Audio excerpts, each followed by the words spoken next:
வணக்கம் நேர்களே, நான் உங்கள் ஆஸ்ட்ரோ பூர்ணா. இன்னைக்கு நாம பார்க்கக்கூடிய பதிவு ஏப்ரல் மாத பலன்கள். ஏப்ரல் மாதத்துல இருக்கக்கூடிய கோச்சார கிரகங்களின் நிலவரங்கள் அப்படின்னு பார்க்கும்போது, மாத கிரகங்களான அந்த சுக்கிரன் மேஷ ராசியிலையும், அடுத்து புதனாகப்பட்டவர் கும்ப ராசியிலையும், செவ்வாயாகப்பட்டவர் அந்த கும்ப ராசியிலையும், சூரியன் மீன ராசியிலையும் இருக்கக்கூடிய ஒரு தன்மையாக இருக்கு. வருட கிரகங்களான குரு பகவான் மிதுன ராசியிலையும், கேது பகவான் சிம்ம ராசியிலையும், ராகு பகவான் கும்ப ராசியிலையும், சனி பகவான் மீன ராசியிலையும் இயல்பு தன்மையோட இருக்கிறாங்க. இதுதான் இந்த மாதத்துல இருக்கக்கூடிய கோச்சார கிரகங்களின் நிலவரங்கள். ஒவ்வொரு ராசி என்பர்களுக்கும் கிடைக்கக்கூடிய ஒரு மாற்றங்களை பற்றியும் பலன்களை பற்றியும் இந்த பதிவுல தெளிவா பார்க்க போறோம். இந்த சேனலை முதன்முறையா பாக்குறீங்க அப்படின்னா சப்ஸ்கிரைப் பண்ணிக்கோங்க. பெல் பட்டன்ல ஆல் ஆப்ஷன் சூஸ் பண்ணிக்கோங்க. தனுசு ராசி என்பர்களுக்கு இந்த ஏப்ரல் மாதம் அப்படின்றது பாத்தீங்கன்னா ஒரு வரப்பிரசாதமான ஒரு மாதமாக தான் இருக்கும். ஏன்னா உங்களுடைய ராசிக்கு 5ஆம் இடத்துல சூரியன் பகவான், அடுத்து பாத்தீங்கன்னா 5ஆம் இடத்துல இருக்கக்கூடிய அந்த சுக்கிரனும் 6ஆம் இடத்திற்கு பயிற்சி ஆகிறார். இதனால வேலை ரீதியான அதிகப்படியான தொந்தரவுகளை அனுபவித்து கொண்டிருக்கின்ற இந்த தனுசு ராசி என்பர்களுக்கு ஒரு நல்ல ஒரு வேலை வாய்ப்புகளை கொடுக்கக்கூடிய ஒரு மாதமாக தான் இருக்க போகுது. கிட்டத்தட்ட கடந்த செப்டம்பர் மாதத்துல இருந்து இந்த வேலை ரீதியான பாதிப்புகளை அதிகமாக சந்தித்து கொண்டிருக்கின்றாங்க. ஏன்னா நிறைய பேர் பாத்தீங்கன்னா இந்த மார்ச் மாதத்தோட அந்த வேலையை நீங்க விட்டுட்டு வெளியில வரக்கூடிய ஒரு டைம், அதாவது அந்த நோட்டீஸ் பீரியடும் முடியக்கூடிய ஒரு டைமாக தான் இந்த தனுசு ராசி என்பர்களுக்கு இருக்கு. ஒரு பதட்டமான ஒரு மன ரீதியான பிரச்சனைகள், நமக்கு வேலை கிடைக்குமா, ஏப்ரல்ல இருந்து நம்ம என்ன பண்ண போறோம், நம்மளுக்கு உண்டான வருமானங்கள் எதை நோக்கி போக போகுது, நம்மளுடைய பிரச்சனைகள் இதோட கண்டினியூ ஆகுமா இல்ல அப்படியே நின்றுமா அப்படின்ற ஒரு பதட்டமான ஒரு சூழ்நிலையில இருக்கக்கூடிய இந்த தனுசு ராசி என்பர்களுக்கு இந்த ஏப்ரல் மாதத்துல இருந்து அந்த வருமானத்துல இருக்கக்கூடிய சில தடைகளிலிருந்து வெளியில வருவதற்குண்டான ஒரு நேரம். அந்த தடைகள்னால ஏற்பட்ட மன உளைச்சல்கள் அப்படின்னு பாத்தீங்கன்னா இந்த தனுசு ராசி என்பர்களுக்கு அதிகப்படி ஒரு மாதத்துல வருமானம் வருது, இன்னொரு மாதத்துல வருமானம் வரமாட்டேங்குது, வேலையில ஒரு நிரந்தரமான ஒரு அமைப்பு இல்லை, எந்த நேரம் நம்மள வேலையை விட்டு தூக்குவாங்களோ அப்படின்ற ஒரு அமைப்புகள், இது எல்லாமே பாத்தீங்கன்னா ஒரு மனதுல ஒரு போராட்டம், ஒரு நித்தியபடி வாழ்க்கையை கூட சரியாக செலுத்த முடியாத, ஒரு கவனம் செலுத்த முடியாத ஒரு சூழ்நிலை, குழந்தைகளுக்கு தேவைகளை கூட நிறைவேற்ற முடியாத ஒரு சூழ்நிலை. யாராவது நம்ம கிட்ட ஏதாவது ஒரு ஆறுதல் வார்த்தைகள் கூற மாட்டாங்களா? இப்ப நிறைய தனுசு ராசி என்பர்கள் இந்த பதிவை பார்த்துட்டு இருக்கிறீங்க அப்படின்னா உங்களுடைய கண்ல இருந்து கண்கள் தான் வரும், கண்ணீர் தான் வருமே தவிர வேற எதுவுமே வராது. அந்த அளவுக்கு யாராவது நம்மளுக்கு ஒருத்தர் ஆறுதல் சொல்ல மாட்டாங்களா? ஒரு வேலை கூட கொடுக்க வேண்டாம், ஒரு காசு கூட பணம் காசு கூட கடனா கொடுக்க வேண்டாம், அட்லீஸ்ட் ஒரு ஆறுதல் வார்த்தைகளை எதிர்பார்த்து கொண்டிருக்கின்ற இந்த தனுசு ராசி என்பர்களுக்கு இந்த கிரகங்கள் மூலமாக இந்த ஏப்ரல் மாதம் முழுமையான ஆறுதல்கள் அப்படின்றது கிடைக்கிறதுக்கு உண்டான ஒரு நேரம். உங்களுடைய வருமானத்துல நிறைய ஒரு உயர்ந்த உச்சங்களை அடையிறதுக்குண்டான ஒரு நேரமாக இருக்க போது.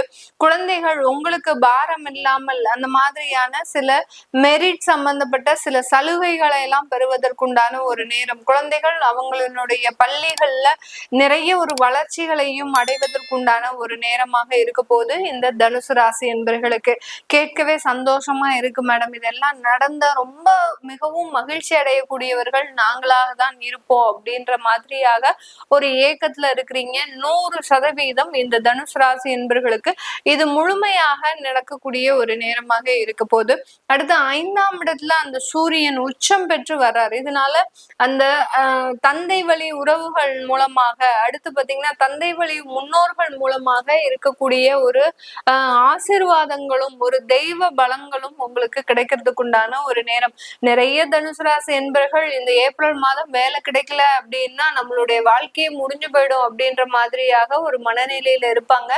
அந்த பூர்வ புண்ணிய ஸ்தானத்துல அந்த சூரியன் உச்சமாக செயல்படும் போது, அதுவும் இந்த தனுசு ராசி என்பர்களுக்கு பாக்யஸ்தானாதிபதியே அந்த சூரியன், அவர் 5ஆம் இடத்துல உச்சமாக செயல்படும் போது கடந்த காலத்துல செய்த புண்ணியங்கள் தர்மம் தலை காக்கும்னு சொல்லுவோம் இல்லையா, அந்த மாதிரியாக ஏதாவது ஒரு விதத்துல உங்களை அந்த தெய்வங்களினுடைய ஆசீர்வாதம் முழுமையாக கூட்டு சென்றுட்டே இருக்கும். அதனால அதை பத்தி நீங்க ரொம்ப கவலையப்பட வேண்டாம். வேலை இழப்புகள் இருந்தாலும் பதட்டப்படாதீங்க. முழுமையான ஒரு வேலை வாய்ப்புகள் அப்படின்றது கண்டிப்பாக இருக்கும். இந்த காலகட்டம் இந்த தனுசு ராசி என்பர்கள் தன்னுடைய கணவன் மனைவி உறவுகள்ல ரொம்ப கவனமாக இருக்கணும். 7ஆம் இடத்துல உங்களுடைய ராசி அதிபதியே இருந்தாலும் கூட இந்த நேரம் கொஞ்சம் சிக்கலை உருவாக்கக்கூடிய ஒரு நேரம். தன்னை அறியாமலேயே சில கோபங்கள் வருவதற்கு உண்டான ஒரு அமைப்புகள் கிட்டத்தட்ட ஒரு 5-6 வருடங்கள் கழித்து முழுமையாக அந்த உறவுகள்ல விரிசல் ஏற்படக்கூடிய ஒரு டைம்லாம் இருக்கு. அதனால கொஞ்சம் அந்த கணவன் மனைவி உறவுகள்ல மாத்திரம் ரொம்ப ஒரு விட்டு கொடுத்து போகக்கூடிய ஒரு மனப்பான்மையை நீங்களே உருவாக்கிக்கோங்க. ஏன்னா உங்களுக்கு இந்த தனுசு ராசி என்பர்களுக்கு அந்த மாதிரியான மனப்பான்மை நம்ம சொல்லி கொடுத்துதான் வரணும் அப்படின்றது அவசியம் இல்லை. தன்னைத்தானே ஒரு மாற்றிக்கொள்பவர்கள் இந்த தனுசு ராசி என்பர்கள். இந்த இடத்துல கொஞ்சம் கவனமாக செயல்படணும். நம்ம என்ன பேசிட்டு இருக்கிறோம், யார்கிட்ட பேசிட்டு இருக்கிறோம், இந்த மாதிரியாக நீங்க கொஞ்சம் தெரிஞ்சு பேசுனீங்க அப்படின்னா சில தவறுகள்ல இருந்து நீங்க வெளியில வருவதற்குண்டான ஒரு நேரமாக இருக்க போது.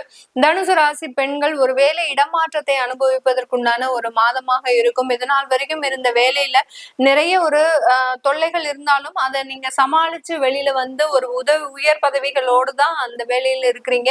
இருந்தாலும் ஒரு பெட்டர் டெவலப்மெண்ட் வேணும் அப்படின்ற ஒரு அமைப்புகள் காரணமாக இந்த மாதத்துல இந்த பெண்கள் கொஞ்சம் வேலை மாற்றம் செய்யறதுக்கு உண்டான ஒரு அமைப்பாக இருக்க போது அதற்குண்டான வாய்ப்புகளும் கிடைக்கும். கிட்டத்தட்ட இந்த ஏப்ரல் நிறைவுக்குள்ளேயே உங்களுக்கு அந்த வேலை வாய்ப்புகளும் கண்டிப்பாக கிடைக்கிறதுக்கு உண்டான ஒரு நேரமாக தான் இருக்க போது. வெளியூர் வெளிநாட்டுல இருக்கிறவங்க கூடியவர்களுக்கு அங்க சொந்தமாக சுய தொழில் புரிவதற்குண்டான ஒரு வாய்ப்புகள் தேடி வரும். சில பேருக்கு எக்ஸ்போர்ட் சம்பந்தப்பட்ட சில துறைகளும் உருவதற்குண்டான ஒரு நேரம். லாஜிஸ்டிக் சம்பந்தப்பட்ட சில அமைப்புகள்லாம் வாய்ப்புகளை தேடி கொடுக்கறதுக்குண்டான ஒரு அமைப்புகள் அப்படின்றது இந்த தனுசு ராசி என்பவர்களுக்கு கிடைக்க போகுது. அங்க வேலை பார்த்துட்டு இருக்கக்கூடியவர்களுக்கு நல்ல உயர் பதவிகள், வருமான உயர்வுகள் எல்லாமே கிடைக்கும். ஏன்னா இப்போ இருக்கக்கூடிய கண்டிஷன்ஸ்க்கு யார் யாரெல்லாம் வெளிநாட்டுல இருக்கிறார்களோ, அதாவது தனுசு ராசி என்பவர்கள் வெளிநாட்டுல இருக்கக்கூடியவர்களுக்கு நல்ல ஒரு மதிப்பு, மரியாதை, அங்கீகாரம் கிடைக்கும். உங்களுக்கு இந்தியன்ஸ் அப்படின்னு இருக்கிறீங்க அப்படின்னா அங்க உங்களுக்கு உண்டான ஒரு சிறப்பு அந்தஸ்து அப்படின்றது கண்டிப்பாக கிடைக்கக்கூடிய ஒரு மாதமாக தான் இந்த ஏப்ரல் மாதம் கிடைக்க போகுது. இது எல்லாமே நம்ம கோச்சார நிலவரப்படி பலன்களை கணித்து சொல்லியிருக்கிறோம். உங்களுடைய சுய ஜாதக திசாபுத்தி பலன்களை பார்க்கணும் விருப்பப்படுறவங்க கீழே இருக்கிற நம்பருக்கு வாட்ஸ்அப்ல அப்பாயின்மெண்ட் வாங்கிக்கிட்டு நீங்க கன்சல்ட் பண்ணிக்கலாம். உங்களுடைய குழந்தைகளுக்கு ஜாதகம் எழுதணும், நியூமராலஜி படி பேர் வைக்கணும்னு விருப்பப்படுறவங்களும் கீழே இருக்கிற நம்பருக்கு வாட்ஸ்அப்ல மெசேஜ் அனுப்புங்க. அதற்குண்டான விவரங்கள் தெரிய வரும். உங்களிடமிருந்து விடைபெறுவது உங்கள் ஆஸ்ட்ரோ பூர்ணா. நன்றி, வணக்கம். இந்த மாதத்துல பாத்தீங்கன்னா கிரகங்களின் பயிற்சிகள் அப்படின்னு எடுக்கும்போது 1.5 மாதங்களுக்கு ஒரு முறை பயிற்சியாக கூடிய அந்த செவ்வாயாகப்பட்டவர் 3ஆம் தேதி அந்த கும்ப ராசியிலிருந்து மீன ராசிக்கு பயிற்சியாகி வருகிறார்.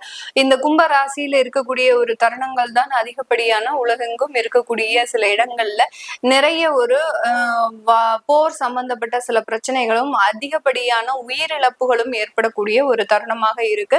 அதனால இந்த 3ஆம் தேதிக்கு மேல இந்த மாதிரியான சில அசம்பாவிதங்கள் குறைய தொடங்குகின்ற ஒரு காலமாக இருக்கும். அடுத்து அந்த புதனாகப்பட்டவர் மீன ராசிக்கு, அதாவது கும்ப ராசியிலிருந்து மீன ராசிக்கு அந்த 11ஆம் தேதி பயிற்சியாகி வருகிறார். மீன ராசியிலிருந்து மறுபடியும் 30ஆம் தேதி ஏப்ரல் மாதம் பயிற்சியாகி மேஷ ராசிக்கு பயிற்சியாகிறார்.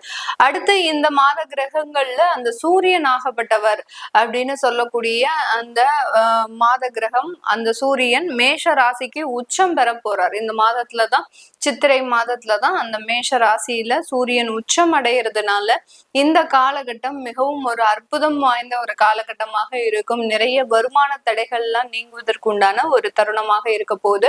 அடுத்து சுக்கிரனாகப்பட்டவர் மேஷ ராசியிலிருந்து தன்னுடைய சொந்த ஆட்சி வீடான அந்த ரிஷப ராசிக்கு 20ஆம் தேதி ஏப்ரல் மாதம் பயிற்சியாகிறார். இந்த மாதிரியான சில மாற்றம், அதற்குண்டான ஒரு விவரங்களை தெரிஞ்சுக்கணும் விருப்பப்படுறவங்க கீழே இருக்கிற நம்பருக்கு வாட்ஸ்அப்ல அப்பாயின்மெண்ட் வாங்கிக்கிட்டு நீங்க கன்சல்ட் பண்ணிக்கலாம். உங்களுடைய குழந்தைகளுக்கு ஜாதகம் எழுதணும், நியூமராலஜி படி பெயர் வைக்கணும்னு நினைக்கிறவங்களும் கீழே இருக்கிற நம்பருக்கு வாட்ஸ்அப்ல மெசேஜ் அனுப்புங்க. அதற்குண்டான விவரங்கள் தெரிய வரும். உங்களிடமிருந்து விடைபெறுவது உங்கள் ஆஸ்ட்ரோ பூர்ணா. நன்றி, வணக்கம்.